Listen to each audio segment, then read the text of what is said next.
चलिए next question number 31 को solve करते हैं। क्वेश्चन है if triangle A B C is a right angle such that angle C is equal to 90 degree, angle A equal to 45 degree and B C equal to 7 unit, find angle B A B and A C. Okay, तो देखिए ये question भी same है बिल्कुल question number 30 की तरह। वहाँ हमको एंगल बी गिवन था, यहाँ हमको एंगल ए गिवन है, राइट। हमको एंगल बी बताना है, हमको यहाँ पर बी सी गिवन है। उस क्वेश्चन में हमको हाइपोटेनस गिवन था तो रिमेनिंग टू साइड्स बताई थी। यहाँ पर भी हमको रिमेनिंग टू साइड्स की वैल्यू बतानी है। तो चलिए इसे भी सॉल्व करते हैं वन बाय वन। तो देखिए हमको गिवन है क्वेश्चन में angle A equal to 45 degree, angle C जिस पे राइट एंगल है तो वो होगा 90 डिग्री, और हमको एंगल बी की वैल्यू बतानी है। ओके, साथ साथ हमको बी सी की लेंथ गिवन है 7 यूनिट, और हमको ए सी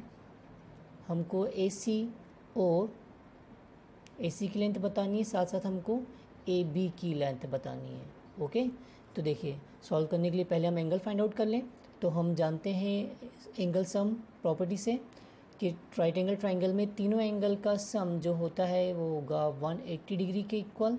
तो angle B plus angle A plus angle C is equal to होता है 180 डिग्री। वैल्यू पुटअप की तो एंगल ए है हमारे पास 45 degree, plus of angle B बताना है, प्लस एंगल सी है 90 degree equals to 180 degree.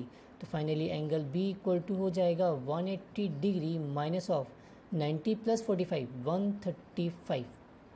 Okay, और 180 में से 135 को हमने सब्ट्रैक्ट करेंगे तो ये होगा 10 में से 5 गया 5, 17 में से 13 गया तो बचा 4। क्लियर है?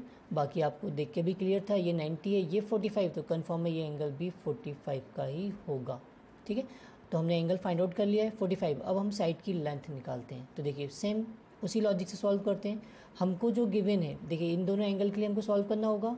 हम trigonometric ratio sine cos tan में से कोई भी यूज़ कर सकते हैं जो सूटेबल हो, जो यहाँ पर लगे। ठीक है, तो देखिए अगर मैं सपोज़ ये इसको वैल्यू को मानता हूँ थीटा, तो थीटा की सामने वाली साइड हो गई परपेंडिकुलर जो कि हमको पता है, अपॉन अननोन साइड परपेंडिकुलर के अपॉन में आ सकती है ये बेस, तो परपेंडिकुलर अपॉन बेस का भी हम रेशियो यूज़ कर सकते हैं। हम परपेंडिकुलर अपॉन हाइपोटेनस का भी रेशियो यूज़ कर सकते हैं, जो भी आपको बेटर लगे। ठीक है, तो चलिए अपन डिसाइड कर लेते हैं। ये अगर हम 45 के लिए सॉल्व कर रहे हैं तो 45 के सामने वाली साइड होगी परपेंडिकुलर, तो जो बी सी है वो है हमारे पास परपेंडिकुलर अपॉन, हम बेस भी यूज़ कर सकते हैं, हाइपोटेनस भी यूज़ कर सकते हैं, जो भी बेटर लगे। ठीक है, तो चलिए इस केस में अपन बेस ही यूज़ करते हैं। तो ये हो गया बेस हमारे पास ए सी। ठीक है, तो परपेंडिकुलर अपॉन बेस का रेशो किसका होता है? परपेंडिकुलर अपॉन बेस, जो कि होता है tan का रेशो। ठीक है, ओके, तो tan of A equal to हो गया बी सी जो कि होगा परपेंडिकुलर, क्योंकि एंगल ए की बात कर रहे हैं तो एंगल ए के सामने वाली साइड होती है परपेंडिकुलर, ये 90, तो ये हाइपोटेनियस, और रिमेनिंग साइड बची बेस। तो tan ऑफ ए का ratio perpendicular upon base. Okay, अब यहाँ पर हम वैल्यू पुटअप करते हैं। तो ए के प्लेस पे हमको वैल्यू पुट करनी है 45 डिग्री, तो tan 45 degree equal to B C जो कि हमको पता है कितना है 7, upon unknown side A C, इसकी हमको वैल्यू बतानी है।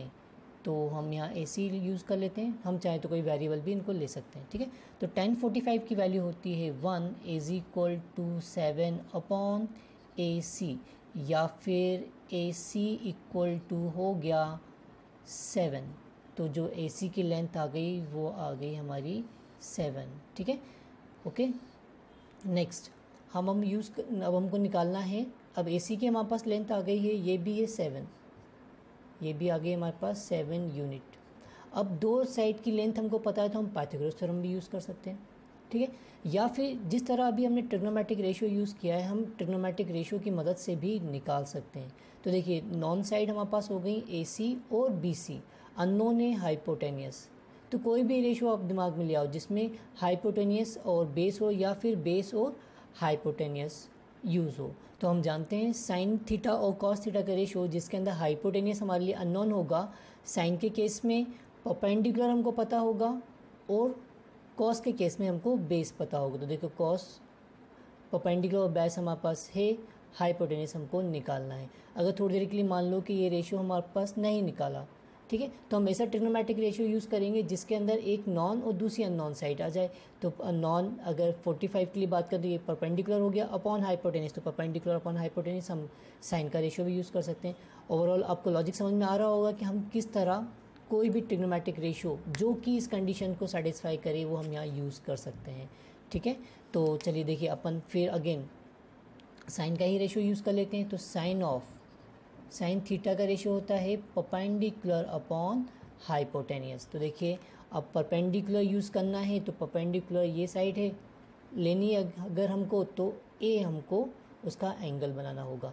तो sine of A equal to हो जाएगा perpendicular B C upon hypotenuse A B. Value put up की साइन ए के प्लेस पे वैल्यू पुट करनी है हमको 45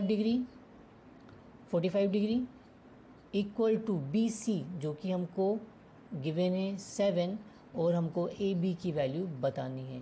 ओके, तो साइन 45 डिग्री की वैल्यू होती है 1/√2 equal to 7 upon A B, या फिर ए बी इक्वल टू आ गया क्रॉस मल्टीप्लिकेशन किया 7√2। ओके, तो ये दोनों हमने अननोन साइड की लेंथ निकाल ली ए बी और ए सी की, और साथ साथ हमने एंगल भी फाइंड आउट कर लिया है, ठीक है। तो मैं ओवरऑल आपको इसके लॉजिक समझा रहा हूँ कि ये किस तरह हम सॉल्व कर सकें। कई सारी मेथड्स होती हैं इनको सॉल्व करने के लिए, तो आपको ये याद नहीं रखना है कि इसी तरह इनको सॉल्व करना। आप अपनी कन्वीनियंट के हिसाब से भी इनको सॉल्व कर सकते हैं। जैसे मैंने ज़रूरी नहीं था कि आप 10 का ही रेशियो यूज़ करो, ज़रूरी नहीं है कि साइन का यूज़ करो।